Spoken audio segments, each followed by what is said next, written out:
Filosofi yang paling utama dari karya-karya Pak Handriyo adalah melakukan kajian terhadap filosofi tentang kompleksitas yang bisa diatur. Jadi dalam hal ini Pak Handriyo bisa menarik berbagai macam elemen yang berbeda sifatnya, kemudian dia komposisikan menjadi sesuatu yang punya narasi baru. Dia tidak berupaya untuk membuat keadilan dalam konsep tertentu, tetapi dia melakukan berbagai macam terobosan-terobosan untuk menciptakan kompleksitas itu menjadi buah pikir yang punya kisah-kisah berbeda antar satu dengan karya yang lain.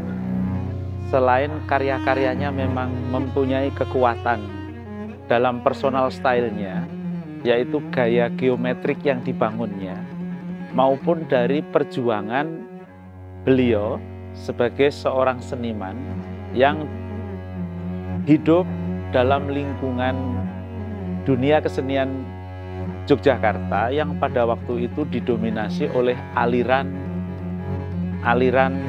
pemikiran realisme.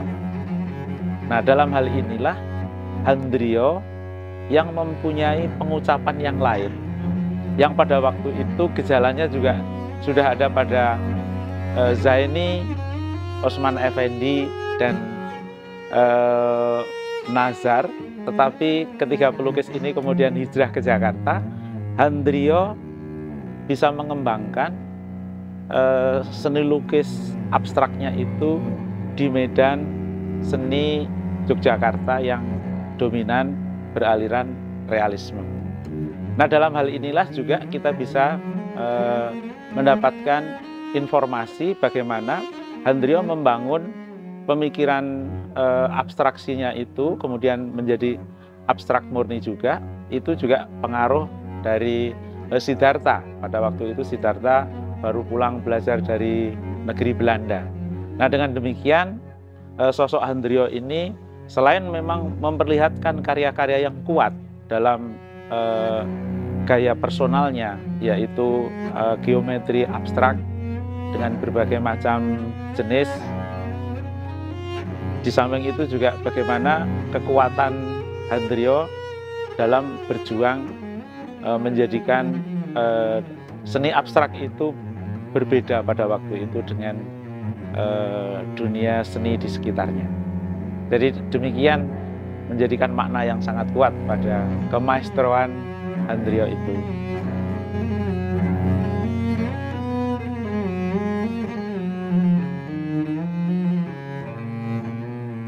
Pak Handriyo membebaskan objek itu menjadi sebuah bentuk bangun dasar yang kemudian dimanifestasikan sebagai sebuah identitas pribadi, dan dari situlah Pak Handriyo merasakan bahwa garis, warna, komposisi, desain maupun berbagai macam kompleksitas antar bangun itu menjadi satu kedaulatan baru, sehingga mau tidak mau kita akan melihat bahwa Pak Handriyo tidak hanya berbicara masalah elemen-elemen tadi, tetapi melakukan tarikan narasi yang memunculkan persepsi ataupun filosofi dalam setiap karyanya.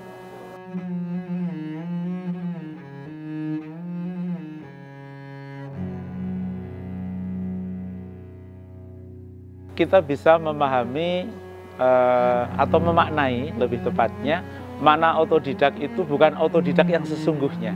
Karena Handriyo sesungguhnya dari karir seni lukisnya bisa kita lihat bahwa beliau pada masa awal karirnya belajar di Putera pada masa Jepang.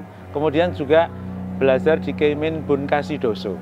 Pada saat itulah dia mendapatkan guru-guru yang juga sebagai seorang maestro yang kuat dalam hal ini, yaitu Basuki Abdullah di Putera, kemudian di Keimin Bunkasi-doso oleh Sujoyono. Nah, dari sini tentu pemikiran-pemikiran seni modern itu terbangun dengan baik, dan Handriyo tentu saja juga mendapatkan satu perspektif tentang seni modern yang baik. Namun demikian, Handryo tidak mengikuti jalur seperti yang ditempuh oleh gurunya, dalam hal ini realisme dan naturalisme dari Basuki Abdullah dan realisme dari Sujoyono maupun ekspresionisme Sujoyono. Dia mempunyai jalan sendiri. Perkara otodidak yang dimiliki oleh Handryo sebagai latar belakang edukasi itu bukan berarti bahwa Handryo melupakan konsep-konsep akademik.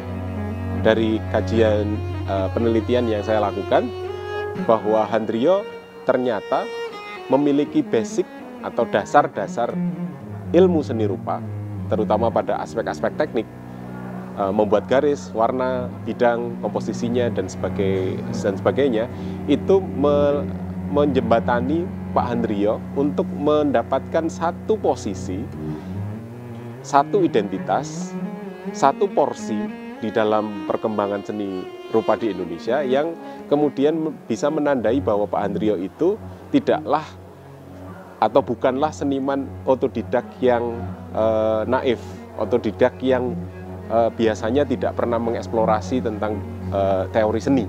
Sehingga dalam hal ini Pak Handryo bisa dianggap sebagai pelukis yang punya kemampuan untuk melakukan kajian-kajian tentang elemen-elemen rupa tadi itu, garis, warna, komposisi, bidang, dan sebagainya, itu menjadi satu presentasi yang memberi warna baru bagi perkembangan seni rupa di Indonesia.